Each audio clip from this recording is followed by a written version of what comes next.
selarmos na fronte os servos do nosso Deus. Verso 4. Então ouvi o número dos que foram selados, que era 144 mil, de quem? Então os 144 mil são quem? Judeus. A Bíblia é muito clara. Os 144 mil, alguns entendem que 144 mil é literal. Outros entendem que os 144 mil é simbólico. Bom, eu creio que é simbólico porque o número deve ser muito maior do que isso. Hoje muitos judeus têm se convertido, chamados judeus messiânicos. Muitos, mas muitos mesmo. Então esse número deve ser simbólico. Pastor, esse é o pessoal que vai passar pela grande tribulação? Sim, porque lembra que eu falei para você que o capítulo 7 é um parêntese antes do capítulo 8, e o capítulo 8 é o início da grande tribulação? Então por que tem que selar? Por que o Senhor vem selar os escolhidos e também selar os judeus? A igreja não precisa de selo. Por que não precisa de selo? Porque nós já somos selados pelo Espírito Santo.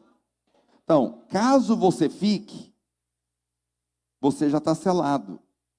Mas o judeu que não aceitou Jesus, deixa eu te falar algo, Deus só tem dois povos na terra. Quem são? Igreja e judeu. Repita comigo. Judeu que converteu, virou o quê? Igreja. Judeu que não converteu, virou o quê? Judeu. O judeu que não converteu, Deus tem uma aliança com ele, foi o povo que Deus escolheu. Então Deus tem uma aliança com eles. Deus vai selar eles, porque se não selar, todas aquelas situações que vão vir na grande tribulação, vai matá-los. Então como que o Senhor prepara maneiras de os guardar? Selando. A igreja selada, ele sela então os judeus, para que eles possam entrar na grande tribulação e não morrerem. Morrerem com algumas situações que vão vir. Muitos irão morrer por causa da perseguição, mas não por esse ataque direto que vai vir aqui, principalmente na quinta e na sexta trombeta, que é para matar o ímpio. Deixa eu te falar uma coisa a respeito da grande tribulação. A grande tribulação é o dia da ira do nosso Deus. Você compreende isso? A Bíblia diz que coisa terrível é cair nas mãos do Deus vivo.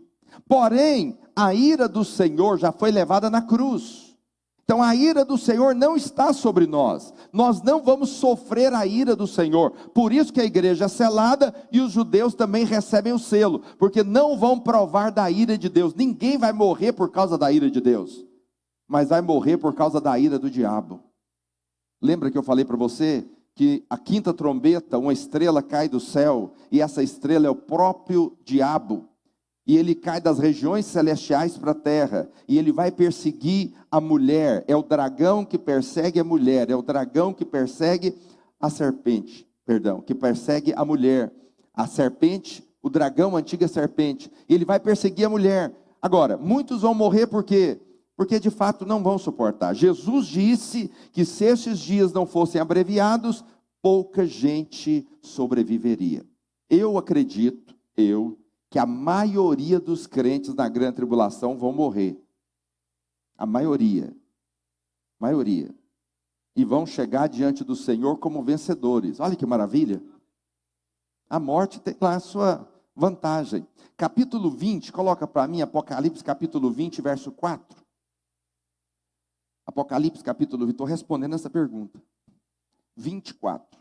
Vi também tronos, e nestes sentaram-se aqueles aos quais foi dada autoridade de julgar. É um tipo de gente. Depois, vi ainda a alma de quem? De quem? Dos decapitados por causa do testemunho de Jesus, bem como por causa da palavra de Deus, tantos quantos não adoraram nem tampouco a sua imagem, e não receberam a marca na fronte e na mão, e viveram e reinaram com Cristo durante... Deixa eu falar algo para você. Nós temos aqui um tempo para amadurecer. Aqueles que amadurecerem serão o quê? Arrebatados. Primeiro, quem não amadureceu aqui, vai amadurecer aonde? Na grande tribulação. Preste atenção no que eu vou te dizer. A morte não tem o poder que você atribui a ela. Alguém que morreu sem conhecer a Bíblia, vai chegar lá conhecendo a Bíblia? Alguém que morreu aqui egoísta, vai chegar lá totalmente altruísta? Não. Alguém, se a morte tivesse esse poder, um ímpio morreria aqui e nasceria lá o quê? Chegaria lá convertido. Mas não é assim. A morte não tem esse poder. A morte não tem poder de transformar ninguém. Compreende o que eu estou dizendo? O que tem poder de transformar? A palavra de Deus. A palavra de Deus tem poder de nos transformar. Por isso esse tempo que nós estamos aqui, por mais que muitos pensam, essa é a minha vida. Não, esse é um treinamento de Deus na sua vida. A sua vida virá ainda. Se você acha essa vida boa, imagina que virá. Imagina aquela que vai chegar, onde nós governaremos com o Senhor durante 1000 anos. Segunda pergunta. No reino, as pessoas vão viver e morrer normalmente, ou vão todos viver 1000 anos? Pergunta lógica. Isaías 65, verso 20. Isaías 65, verso 20. Aí. 65. Falta pouco. 65. Não haverá mais nela crianças para viver o quê? Poucos dias. Nem velhos que não cumpram os seus dias. Porque morrer aos 100 anos é morrer ainda jovem. E quem pecar, só aos 100 anos será amaldiçoado. Isso aqui é uma referência ao milênio. O homem, quando morrer novo no milênio, vai morrer com 300 anos. 100 anos é um escândalo. É um escândalo. Meu Deus, morreu criança. Quantos anos tinha? 100. 107. 107 anos morreu minha criança. Oh, meu pai. Porque vão viver muito. Mas muito vai ter morte no milênio. Entende? Milênio não é a vida eterna ainda. Vai haver morte. Mas a bênção do Senhor já estará aqui de certa forma, porque o Senhor vai estar reinando aqui na terra. Terceira pergunta. Pastor, meditando aqui na palavra, no culto, me surgiu uma dúvida. Os crentes não vencedores vão passar pelo dano da segunda morte. Mas e os crentes não vencedores que já morreram? Vão ressuscitar para que também sofra o dano da segunda morte? O povo é preocupado o seguinte: pastor, quem morreu vai ficar livre? Essa é a crise de muitos irmãos. Como que é isso? Se Jesus vem, eu estou vivo. E o sujeito que morreu não vai passar também? Ou seja, eu vou passar. É isso que ele está dizendo. Mas eu quero saber quem morreu. Vai passar ou não vai? Coloca para mim 2 Coríntios capítulo 5, verso 10. 2 Coríntios capítulo 5, verso 10. Se você tiver perguntas, você anota. Domingo que vem eu vou continuar respondendo algumas até terminar essa série de estudos. Porque importa que todos aqui é quem? Todos os crentes. Porque importa que todos nós compareçamos perante o tribunal de Cristo, para que cada um, individual, receba segundo o bem ou o mal que tiver feito por meio do... Quando ele fala por meio do corpo, é nessa vida. O que você fez nessa vida, pelo bem ou pelo mal, você vai receber a sua recompensa ou a sua disciplina. Aí você fala, pastor do céu, o que isso tem a ver com a graça? Tudo. Você é agraciado por Deus, diga aleluia. Você foi salvo e você é abençoado pela graça. Mas isso nada tem a ver com recompensa. Paulo disse, a graça na minha vida não se tornou vã. Pelo contrário, trabalhei mais do que todos os outros. Todos os outros. Porque o que eu recebi eu não desperdicei. Eu vou usar para a glória de Deus. Entende? Todos nós vamos comparecer diante do tribunal. Então, quem não morreu, Jesus voltou. Se ele é vencedor, ele amadureceu, ele vai ser arrebatado. Quem é crente e está morto e é vencedor, como as virgens que nós estudamos domingo passado, elas têm azeite, elas vão ser arrebatadas também. Então, quem vai ser arrebatado no primeiro arrebatamento? Crentes vencedores vivos e crentes vencedores que já morreram. Porque depois, quando o Senhor volta, na segunda etapa, ele volta com seus santos vencedores com ele, para reinar durante 1000 anos. Agora, no segundo arrebatamento, na segunda vinda, é nos ares, nas nuvens. Quem é que vai encontrar com o Senhor nos ares? Paulo diz, que é engraçado, né? Paulo se coloca na condição de ficar. Nós os que ficarmos, os mortos ressuscitarão primeiro, e nós os vivos seremos transformados, encontraremos com o Senhor nos ares. Esse é o segundo momento da vinda. É o segundo momento do retorno do Senhor. Então, todos os crentes vão ressuscitar. Todos. Seja da primeira etapa ou da segunda etapa, todos vão ressuscitar. Todos os crentes serão arrebatados, seja na primeira etapa ou seja na segunda. O que difere a primeira da segunda é só a grande tribulação, só isso. Mais nada. Diga aleluia. Na tribulação, o pastor afirmou que serão 3 anos e meio. Estes 3 anos e meio serão realmente de acordo com o nosso calendário. Como ter certeza, sendo que o tempo de Deus é diferente do nosso? Exemplo, em Gênesis afirma que Deus criou tudo em 7 dias. Porém sabemos que foi no tempo de Deus. E o milênio serão realmente 1000 anos no nosso tempo? Mas para Deus, 1000 anos é um dia. Essa é a pergunta, né? Bom, se você for olhar, a criação não é o tempo de Deus. A criação, a Bíblia fala, houve amanhã e tarde o primeiro dia. Manhã e tarde o segundo dia. São dias solares. Os 1000 anos, agora essa cronologia bíblica, todos são dias solares. Por que que são? Porque se você olhar a grande tribulação, esses 7 anos, ou os 3 anos e meios, são dias normais ou são dias de Deus, podemos assim dizer? Dias normais. Por quê? Porque a profecia de Daniel, ela começa desde a saída do povo do cativeiro e o retorno para Jerusalém, e foram contados anos normais. Então a semana suspensa de Daniel, 7 anos, também são anos normais. O milênio também são anos normais. Você vai viver aqui 90 anos, no milênio vai viver 1000 anos. Amém? Quinta e última pergunta, que são muitas. Em Apocalipse, as coisas de fogo, dragão, os anjos com caras e mãos diferentes. Essas coisas sobrenaturais irão acontecer ou são apenas representação? Bom, a referência aqui deve ser de Apocalipse 9. Projeta para mim Apocalipse capítulo 9. Apocalipse capítulo 9. O 5º anjo tocou a trombeta e via uma estrela caída do céu na terra, e foi-lhe dada a chave do poço do abismo. Ela abriu o poço e do abismo, e subiu fumaça do poço como fumaça de grande fornalha. E com a fumaceira saída do poço, escureceu-se o sol e o ar. Também a fumaça saíram gafanhotos para a terra, e foi-lhe dado poder como que tem os escorpiões da terra.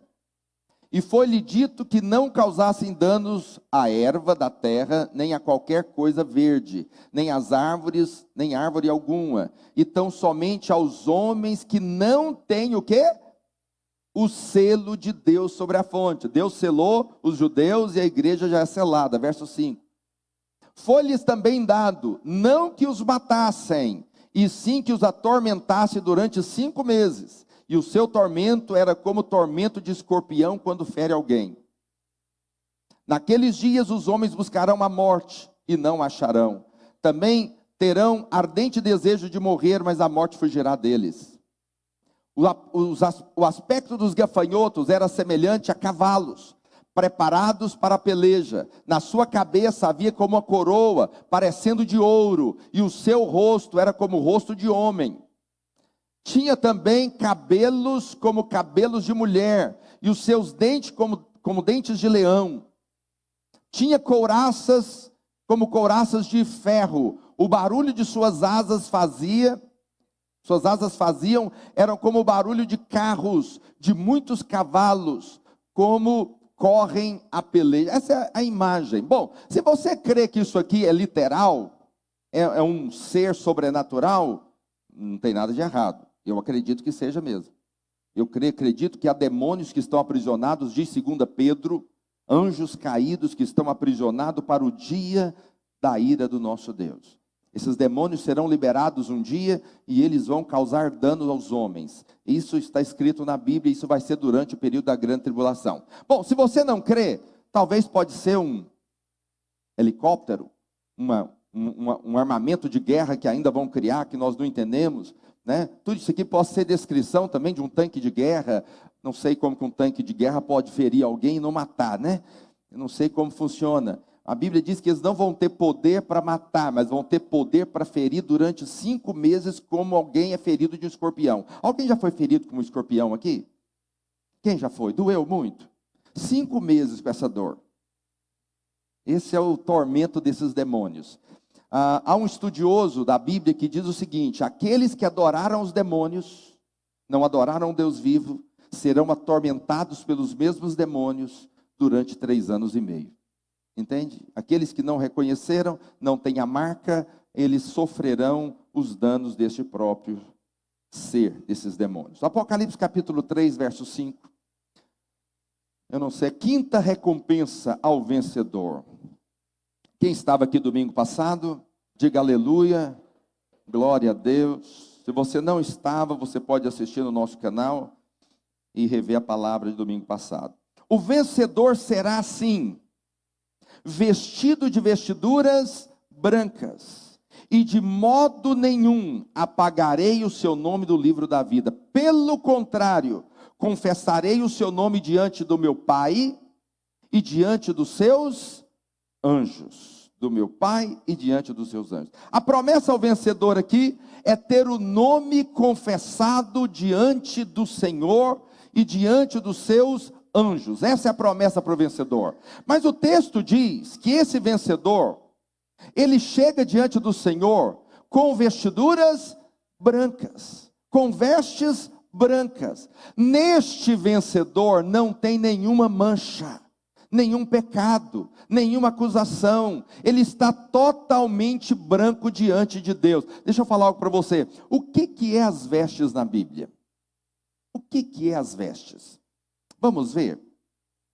Apocalipse capítulo 19, verso 8. 19, verso 8. Pois lhe foi dado vestir-se de linho finíssimo, resplandecente e puro, porque o linho finíssimo, a roupa, são o quê? Os atos de justiça dos santos. Ou seja, todos nós aqui estamos tecendo uma roupa, estamos vestindo uma roupa. E a Bíblia diz que a nossa roupa, nós vamos comparecer diante de Deus, e a nossa roupa pode nos recomendar ou não diante do Senhor. Não para salvação. Ninguém está falando de salvação aqui. A salvação nos está garantida, diga aleluia. As bênçãos de Deus nos está garantida. Há para nós provisão e herança em tudo. Basta você pedir e Deus vai te dar. Mas a recompensa, o Senhor está dizendo, que depende da roupa que nós estamos vestidos. Apocalipse 16, verso 15, diz assim: eis que venho como vem o ladrão. Bem-aventurado aquele que vigia e guarda o quê? Guarda as suas vestes, para que não ande nu e não veja a sua vergonha. A preocupação é que roupa nós estamos vestidos. Não podemos comparecer diante do Senhor nu, sem roupa, mas não podemos comparecer diante do Senhor também com a roupa inapropriada.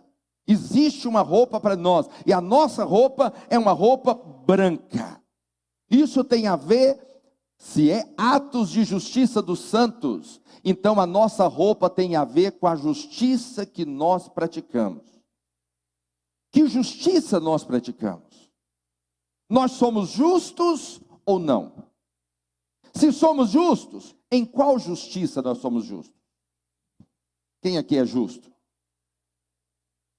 Só esses? Quem aqui é justo, diga glória a Deus. Você é justo por quê? Porque você faz coisas boas? Porque você não faz nada errado? Não, você é justo porque a sua justiça é uma pessoa, Cristo Jesus. Quando Adão e Eva, eles pecaram, Deus matou um animal e vestiu eles com a pele do animal, dizendo: vocês pecaram, mas agora eu vou vestir vocês com a pele de um cordeiro que não tem pecado. Todos que olharem para você não vão ver o pecado de vocês, vão ver a pele do cordeiro. Quando o diabo olha para você, ele não vê o seu pecado, ele vê o sangue de Cristo. Quando os demônios querem te acusar, ele não vê em você acusação, ele não vê em você pecado para te acusar. Ele te acusa, mas ele vê o sangue de Cristo na sua vida. Nós estamos vestidos com vestiduras brancas. Mas a Bíblia diz que a vestidura é um ato de justiça. Então é algo que eu estou fazendo.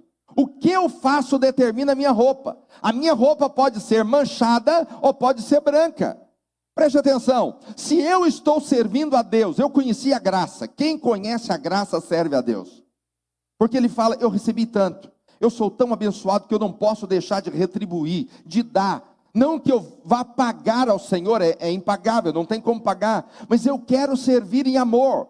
Eu quero cooperar com o Senhor, como diz a palavra. Então, ele começa a fazer algo. Mas esse algo que é feito, não pode ser feito na nossa força, na nossa justiça. Tem que ser feita na justiça de Cristo. Então, vamos entender isso aqui. Você quer servir a Deus? Você quer liderar uma célula? Você quer pregar para alguém? Se você vai fazer o que você quer fazer para Deus, que você foi chamado para fazer, e você quer fazer isso na sua força, isso é justiça própria. Preste atenção no que eu vou te dizer. Se você for fazer e der certo, qual que é a conclusão que você chega? Eu sou bom. Eu sou bom. Eu acho, essa semana eu não menti. Essa semana eu não pequei. Nenhum pensamento estranho passou na minha cabeça. Eu preguei e a pessoa converteu. Você sabe de algo? Minha santidade é boa. Você começa a analisar a sua santidade. Então está tudo dando certo. Isso é muito ruim, porque você acha que no seu poder você tem feito algo. Aí o que acontece? Quando algo começa a dar errado, qual que é a sua conclusão? O que eu fiz de errado? O que eu fiz de errado? E aí você começa a analisar. Discutir com a mulher, discutir com o marido. Lá no trabalho eu fui agressivo. Nossa, passou um pensamento errado da minha cabeça. Realmente eu estou totalmente desqualificado. E aí você agora tem dois caminhos. Você tem a justiça de Cristo ou tem a sua justiça própria. Se você andar na sua justiça, você não vai ter uma roupa branca. Se você andar na justiça de Cristo, você está vestido de vestiduras brancas diante do Senhor. O que você faz, não faz na sua força. Não faz porque você é bom. Você faz porque você está debaixo do sangue. Consegue entender? Muitos irmãos fazem, mas fazem na sua força, no seu braço. E eles ficam acusados o tempo inteiro. Seja honesto, irmãos. Quem aqui passa um dia sem pecar?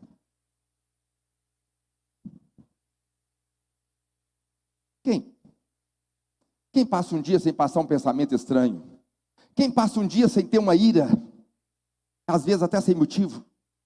Quantos passam um dia sem murmurar? Quantos passam um dia sem ter raiva, um ódio? Você já deu vontade de matar alguém? Você fala: ai meu Deus do céu, que vontade de matar. Eu já matei tanta gente, irmãos. A Bíblia fala assim: se você irá, já matou. Eu já matei tanta gente. Entende? Preste atenção. Se você está baseado na sua justiça, o que você vai concluir? Eu sou desqualificado.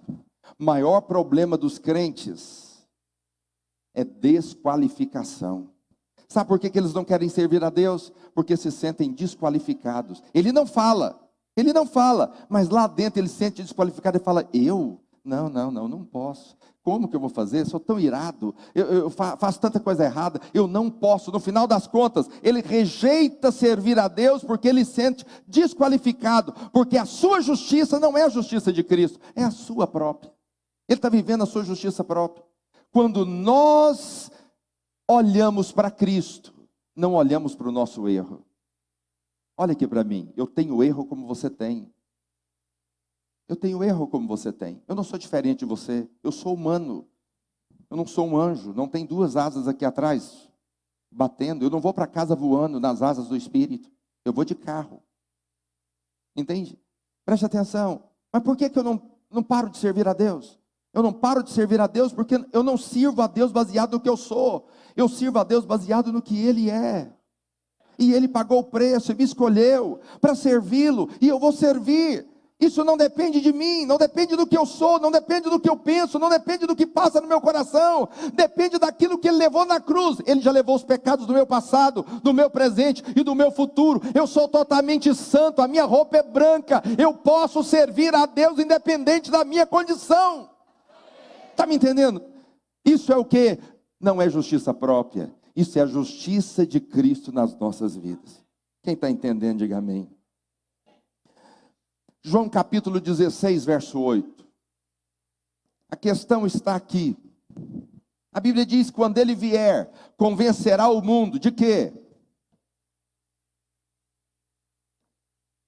Do pecado, da justiça e do juízo. Preste atenção, o pecado já está resolvido, diga aleluia. Está resolvido. O Senhor não levou o pecado na cruz? O pecado para nós está resolvido. Quando você peca, preste atenção agora. Crente que vive no pecado, pode ser que ele não nasceu de novo. Está me entendendo ou não? Eu acho muito estranho quando dois crentes são convertidos, moram juntos e não querem casar. Eu falo, tem algo errado. Com certeza eles não nasceram de novo, não são convertidos. Quem é convertido não fica nessa condição. Ele fala, não, eu não quero resolver minha vida. Pastor, eu tenho uma papelada, um negócio para chegar, mas eu quero resolver. Ele não fica nessa situação, porque está errado. E ele fala, eu não quero viver no pecado. Quem quer viver na prática do pecado não nasceu de novo. Está me entendendo ou não? Ele não vive na prática do pecado. Mas veja, alguém que nasceu de novo, ele não vive na prática do pecado, mas ele peca. Sim, mas quando ele peca, o que acontece? Ele sabe que o seu pecado está perdoado. Qual que é o problema dos crentes? Ele pensa o seguinte, é o Senhor que convence do pecado, da justiça e do juízo. O pecado está resolvido, mas eu te pergunto, que justiça é a minha? Ele pensa o seguinte, quando ele peca, o Espírito Santo vem para acusar ele e dizer, você errou, você errou. Deixa eu falar algo, você já sentiu aquele peso no coração? Às vezes está andando durante o dia, você lembra de algo errado que você fez e você sente um peso, uma acusação. Muita gente pensa, é o Espírito Santo me mostrando aonde eu errei. Eu vou falar algo para você, o Espírito Santo não mostra onde você errou. Todas as vezes que você errar, o Espírito Santo te mostra o quanto você é santo. Entende a diferença? Quem vem te acusar? É o diabo, ou alguns irmãos. Tem uns irmãos que gostam de acusar a gente. Sim ou não? Principalmente dentro de casa. Tem ou não tem? Gostam de mostrar os nossos erros e as nossas falhas. Calma aí, ué. Deixa essa função para o capiroto, irmãos. Isso não é função sua. Deus não te acusa. Deus não vem para convencer você que você pecou. Deus vem te convencer da justiça dele na cruz. E ele vem para falar, você pecou, você errou, mas você já foi perdoado há 2000 anos atrás. Pode prosseguir, pode continuar, você é livre, sua roupa é branca, continua nessa fé, vai nessa fé, Gideão. Está me entendendo ou não?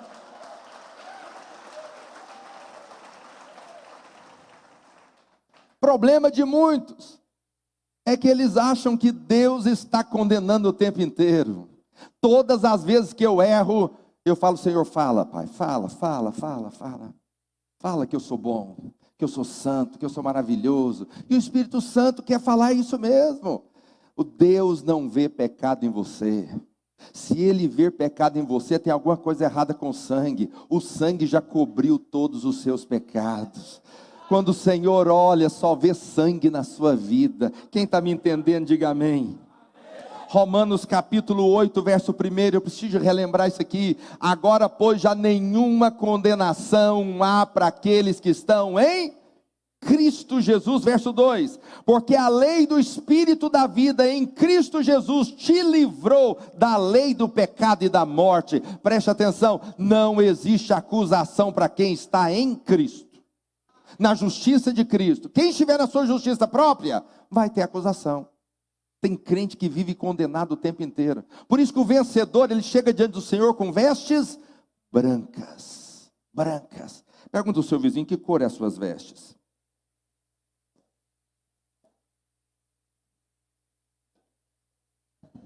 Projeta aqui para mim Apocalipse, capítulo 19, verso 13. Pergunta de novo, que cor é a sua veste? Quando João descreve Jesus, preste atenção. Quando João descreve Jesus, a Bíblia diz assim: está vestido com manto branco. Branco, a roupa de Jesus? Não. Quem está comigo aqui? Está vestido com manto tinto de sangue, e o seu nome se chama o Verbo de Deus. Preste atenção, sabe por que a sua roupa é branca? Porque a dele é manchada. Se a dele fosse branca, a sua seria manchada. Mas ele derramou o seu sangue e manchou a sua veste. A roupa de Jesus é manchada de sangue, para que eu e você pudéssemos chegar diante do Senhor com a nossa roupa branca como a neve. Diga aleluia! Oh meu Deus do céu, essa é a troca mais significativa do altar, a troca mais significativa da cruz. O Senhor manchou a sua veste, para que eu e você pudéssemos ter vestes brancas. Toda vez que o diabo olhar para você e te acusar, você fala: meu querido, eu sou completamente lavado, minhas vestes são brancas, na minha vida não há acusação alguma. Lá na cruz o Senhor cumpriu toda a justiça de Deus. Por isso que os vencedores são aqueles que chegam diante do Senhor com as vestes brancas. Preste atenção, por que o vencedor consegue ter obras eternas diante de Deus? Por que o vencedor tem obras eternas, enquanto o crente que não amadureceu, aquele que não conseguiu ser vencedor, ele não consegue ter obras eternas? Porque o vencedor, o que ele faz na justiça de Cristo. Ele anda pela árvore da vida, enquanto que o derrotado, ele anda na sua força própria, na sua dependência. Irmãos, qualquer um que vá liderar uma célula e for na sua justiça própria, ele entrega os pontos da primeira semana. Qualquer um que quiser ser pastor, ser empresário, você pode ser. Pastor, não. Pastor só se for debaixo da justiça de Cristo. Na sua justiça própria você não faz. As coisas espirituais você não faz. Você pode ser qualquer coisa, você pode ser juiz, você pode ser médico, você pode ser advogado, você pode ser o que você quiser. Espiritualmente você não pode ser nada na sua justiça própria. Tudo aquilo que tem no mundo tem que ir para a cruz, tem que morrer lá. Muitas pessoas olham para esse pessoal aí famoso: meu Deus, se o Neymar convertesse, se o Silvio Santos convertesse, tudo que eles têm são coisas naturais. O Silvio Santos tem que ir para a cruz e morrer. A sua oratória só serve na TV. Aqui não serve. Aqui tem que morrer e ressuscitar filho de Deus. Se não for através do sangue, não produz nada. Preste atenção no que eu vou te dizer agora. Quando você anda na sua justiça própria, você se sente desqualificado o tempo inteiro. O tempo inteiro. Aí você fala: eu preciso de algo especial, eu preciso de um treinamento, eu preciso fazer uma cura interior, um coach. Por quê? Porque está tudo baseado no que você pode fazer. Então, se você que faz, você tem que se qualificar para fazer. Porque não está baseado na carne de Cristo, está baseado na sua carne. Eu conheço um monte de crente que quer fazer cura interior para se curar. São tão doentes. Querem fazer um treinamento de coaching para ser líderes melhores. Entende? Se isso é obra de Deus, não resta nada para nós. É melhor ser um grande empresário aí fora. É melhor ser uma pessoa, um trainee aí fora.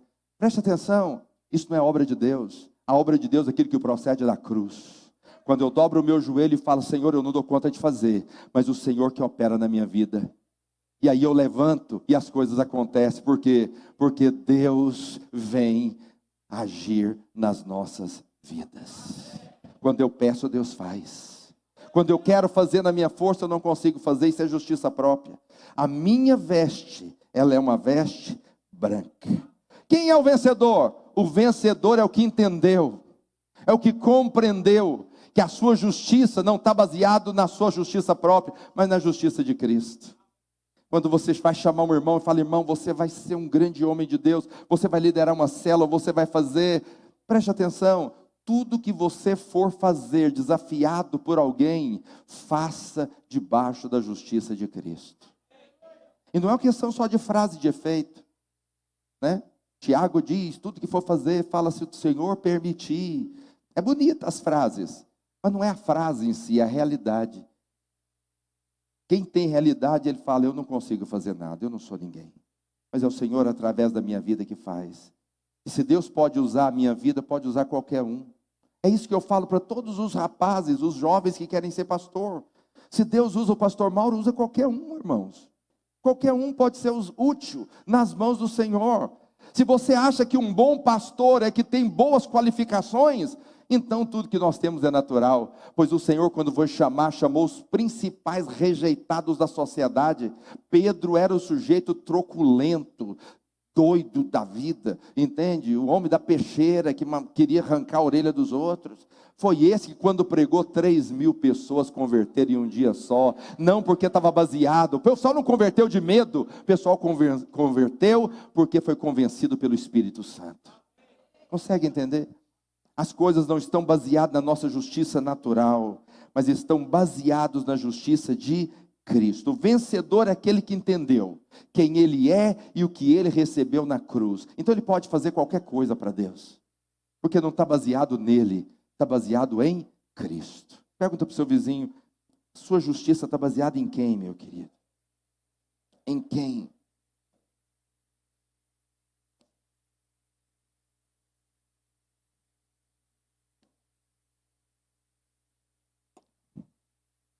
Bom, mas a promessa ao vencedor, volta lá, capítulo 3, verso 5. Capítulo 3, verso 5. Projeta aí para mim. Vamos voltar à promessa. Tem aí? Apocalipse 3, verso 5. Não tem? Tem Bíblia aí? Não tem Bíblia? O vencedor será assim, vestido de vestiduras brancas, e de modo nenhum apagarei o seu nome do livro da... Calma aí, o nome pode ser apagado? Não. Ele não está falando aqui de apagar o nome, ele está dizendo o seguinte, que além do seu nome não ser apagado, o nome no livro da vida diz respeito a quê? A salvação. Você já é salvo. Já é salvo. Você já tem a salvação garantida. Mas preste atenção. A Bíblia está dizendo que além de você ter a salvação garantida, o que vai acontecer mais? Pelo contrário, confessarei o seu nome diante do meu Pai. Calma aí. Confessar o nome é o quê? Honra. É recompensa. Ter o nome confessado diante de Deus e diante dos anjos por Jesus é honra. É o Senhor falar, vem cá, vem cá, vem cá, fica de pé agora. Eu quero dizer para você que esse aqui é um dos vencedores. Ele chegou aqui agora, então ele está de veste branco, o nome dele é fulano de tal, da Silva, carteira de identidade tal. Ou seja, quando Jesus faz isso, isso é o quê? Honra. Ele está confessando o seu nome diante de Deus e diante dos anjos. Isso aqui é a recompensa do vencedor. Todo vencedor será recompensado. Fala para o seu vizinho, todo vencedor será recompensado. A salvação está garantida. Apocalipse capítulo 20, verso 15. E se alguém não foi achado escrito no livro da vida, esse foi o quê? Foi lançado para dentro do lago de fogo. Isso aqui é a segunda morte. O nome, quando você nasce de novo, você nasce com a natureza de Deus, seu nome está escrito no livro da vida. Mas acontece algo. A salvação é a coisa mais fácil que tem. Diga aleluia. Para muitas igrejas, a salvação é a coisa mais complicada que tem. Pois a salvação é mais descomplicado. Por que é descomplicado? Porque Jesus já pagou o preço na cruz. Romanos capítulo 10, verso 9. Se com a tua boca confessares a Jesus como Senhor e o teu coração creres que Deus o ressuscitou dentre os mortos, serás? O que você precisa para ser salvo? É só crer na obra da cruz. Se você crer na obra da cruz, você é salvo. Porque a salvação não depende de obras. A salvação depende daquilo que ele fez na cruz. Mas o vencedor, ele vai ser confessado. Ele não vai ter só o nome escrito no livro da vida. Ele vai ter o nome confessado. Isso aqui é de fato uma honra. Mas o que é ter o nome confessado? Ei, eu disse para você que a morte não tem o poder que você atribui a ela. Quem lembra disso? Quem morreu aqui sem conhecer a Bíblia, chega lá sem conhecer a Bíblia. Ele não vai conhecer no processo. Quem morreu aqui, do jeito que você morreu aqui, você vai chegar lá. Tem gente que acha que vai sair daqui e vai chegar lá um santo. Sai daqui um Satanás e chega lá um santo. Não. Sai daqui um Satanás, chega lá um Satanás. Entende? A morte não muda você. Fala para o seu vizinho, a morte não muda você. Eu não sei se você lembra, eu disse para você que todas as coisas são sombra do espiritual. As coisas que nós vivemos aqui é sombra lá. A Bíblia tem uma promessa, nós vamos estudar, acho que é a próxima, que o vencedor será coluna no santuário do Senhor, no santuário de Deus. Quem é coluna lá? Quem já é coluna aqui. Quem é que vai ser confessado lá? Quem confessa o nome do Senhor aqui. Quem está entendendo? Quem confessa aqui vai confessar lá. Quem não confessa aqui vai confessar lá? Não. A recompensa é baseada no que você tem aqui. Na realidade espiritual que você tem aqui. Mateus capítulo 10, verso 32. Portanto, todo aquele que me confessar diante dos homens, também eu confessarei diante do meu. Foi Jesus quem disse. A promessa é só o cumprimento daquilo que Jesus disse, que estás nos céus. Mas aquele que me negar diante dos homens, também eu negarei diante do meu Pai. Então quem confessa o Senhor aqui, diante de todos, será confessado diante de Deus e dos anjos por Cristo Jesus. Veja, recompensa tem a ver com aquilo que nós temos hoje aqui. Aquela realidade que você conquistou aqui. Olha aqui para mim, irmãos. Falei para você, acho que foi hoje de manhã, na nossa reunião de liderança, não sei.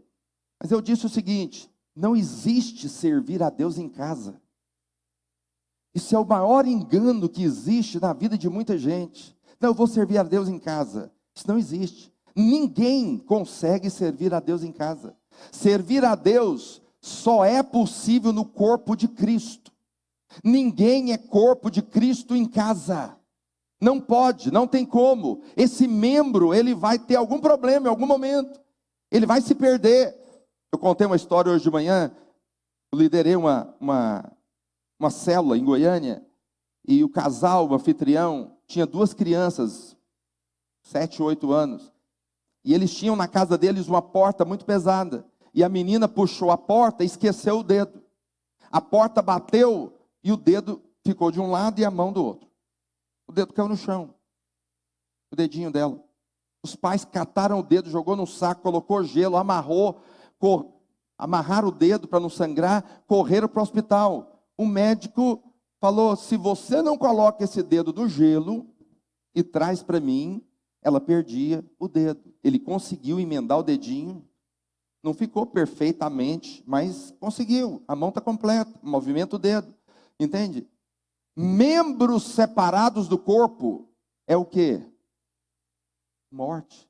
Não chega vida. não chega sangue. Ninguém, isso eu estou falando sem exceções, ninguém serve a Deus em casa. Só é possível servir a Deus no ambiente do corpo de Cristo, onde Ele é o cabeça e nós somos os membros. Por que eu estou falando isso? Porque aquele que confessar o Senhor aqui, vai confessar lá. A nossa realidade aqui vai ser a recompensa lá. Mas preste atenção no texto. Volta aí no capítulo 10, verso 24. Acompanha comigo nesse texto no telão. O discípulo não está acima do seu mestre, nem o servo acima do seu senhor. Basta ao discípulo ser como seu mestre, e ao servo como seu senhor. Se chamaram Beelzebu ao dono da casa, Jesus, quanto mais aos seus domésticos. Deixa eu te falar o que o Senhor está falando aqui. Ele está falando de perseguição. Todos aqueles que viverem o evangelho serão perseguidos. Todos. Se você não está sendo perseguido, tem algum problema. Todos aqueles que servem a Deus e vivem o evangelho serão amados por um e odiados pelos outros. Todos vão ter perseguição. Essa perseguição pode ser na sua casa. Quantos aqui só você é crente na sua casa? Quantos aqui já tiveram perseguição dentro de casa? Se essa perseguição não for em casa, vai ser no trabalho. Se não for no trabalho, vai ser na escola. Em algum momento vai ter perseguição. E essa perseguição é um desafio para mim e para você. Porque nós podemos confessar o nome do Senhor ou negar o nome do Senhor. Quem está me entendendo aqui? Só que ele está dizendo o seguinte: basta o servo ser igual ao seu mestre. Ninguém vai sofrer mais do que Jesus sofreu. Ele é o mestre. Ele está dizendo, basta ser igual. O tanto que você sofrer de perseguição, Jesus sofreu mais. Se chamaram ele de Beelzebu, Deus das moscas, eles vão chamar você de alguma coisa também. Fanático. O que é? De besta. Gente quadrada. Crente é quadrado. Crente é retrógrado. Crente é conservador. Crente, meu Deus, não dá para conversar com crente. Por quê? Porque vão perseguir você. Eu, no meu trabalho, eu era chamado de mulherzinha do pastor. Pensa, que humilhação. Eu chegava no trabalho e eles falavam, e aí, chegou a mulherzinha do pastor. Meu Deus, terrível. No meu trabalho eu entrava para dentro do banheiro para orar. De tão grande era a perseguição. Tanto assédio dos colegas de trabalho. Entende? Para fazer coisa errada. E eu tinha que manter firme. Preste atenção. Isso é terrível. Todos nós seremos perseguidos, mas Jesus está dizendo que por mais que você seja perseguido, ele foi perseguido mais. Por mais que você sofra, ele sofreu mais. Mas continua o texto. Verso 28. 28. Não temais os que matam o corpo e não podem matar a alma. Temei antes aquele que pode fazer perecer no inferno tanto a alma quanto o corpo. Quem que pode fazer perecer no inferno tanto a alma como o corpo? O Senhor. Preste atenção agora que você vai entender. Vai ficar muito claro para você. Ele está dizendo o seguinte: se você nega, você está temendo quem? Se você nega, você está temendo um homem. Se você nega o Senhor, você está temendo o homem. Você fala, o homem tem poder de matar o corpo. Mas preste atenção, o Senhor está falando, não tema o homem, tema o Senhor. O homem tem poder de matar o corpo, mas o Senhor tem poder de matar o corpo e a alma. Você tem que temer mais a Deus do que o homem. Quem é que confessa o homem diante de qualquer situação? Quem não teme o homem, quem teme a Deus. Quem teme a Deus confessa em qualquer circunstância, em qualquer situação. O que está dizendo é o seguinte, aí ele vem dizendo, que você não pode acrescentar nenhum fio de cabelo na sua cabeça. Os pardais que não têm o valor que você tem são sustentados pelo Senhor. Então não tema o homem, tema a Deus.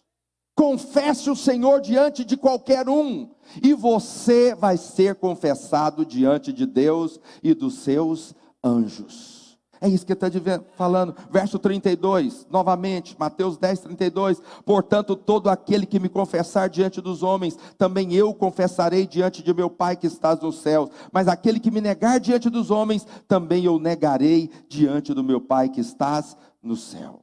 Todo aquele que retrocede, ele está temendo mais o homem do que a Deus. Todo aquele que anda para trás está temendo mais o homem do que a Deus. Mas todo aquele que tem fé e crê no poder de Deus, ele está temendo mais a Deus do que o homem. Quem é que você teme mais? Quem é que você teme mais? A nossa realidade aqui é que leva a ter a recompensa lá. A Bíblia diz: o vencedor será assim vestido de vestiduras brancas, e de modo nenhum apagarei o seu nome do livro da vida. Pelo contrário, eu confessarei o seu nome diante do meu Pai. O texto diz: servo bom e fiel, entra no gozo do teu Senhor. Que palavras nós queremos ouvir do Senhor, irmãos? Que palavras? O vencedor é aquele que de fato não teme o homem, ele teme a Deus. Por isso ele confessa o Senhor diante de todos e qualquer um. Eu sempre digo para os irmãos geralmente participam de festas com a família. Eu falo: irmãos, é a oportunidade chave de você pregar. Pregar. Pedem para fazer uma oração, ou às vezes nem pedem, você se levanta lá e fala. Mas muitos irmãos, eles temem a crítica, temem a zombaria. Ele está temendo mais o homem do que a Deus. Aí você fala: nós temos que temer a Deus? Tem ou não? Claro que tem. Fala para o seu vizinho: tema a Deus. Você tem que temer o Senhor. Você não tem que temer o diabo. Tem gente que teme o diabo e não teme a Deus. Não, você tem que temer a Deus. A Bíblia diz que todos nós vamos comparecer diante do Senhor. Deus é cheio de amor e graça, e tem nos abençoado com toda sorte de bênçãos. Nós já estamos assentados nas regiões celestiais em Cristo Jesus, e somos abençoados com toda sorte de bênção.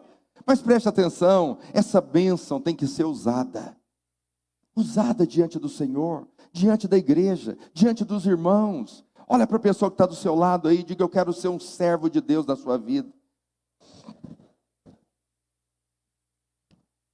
A quem você teme mais? Fique de pé onde você está.